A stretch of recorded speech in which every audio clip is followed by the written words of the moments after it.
Next, we will connect the hub to the internet using the homeowner's Wi-Fi network. Note that connecting the hub to a Wi-Fi network is not necessary if it is connected directly using an Ethernet cable. From the browser, go to Menu and select Settings.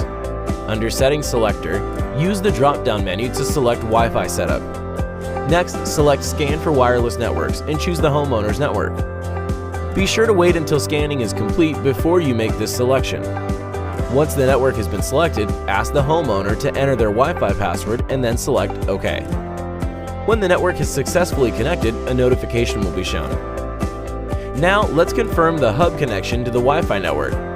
It is advised to wait a couple of minutes before going through this step since it takes the hub some time to establish an internet connection. The following steps are completed using the keypad on the hub. Press Menu, 8 and your installer code. Press Enter and then 6. The IP address will then be announced. If no IP address is found, wait a couple more minutes, then press 6 again to see if the IP address is announced. If the IP address is not found or is announced as 192.168.1.3, restart the Wi-Fi setup process.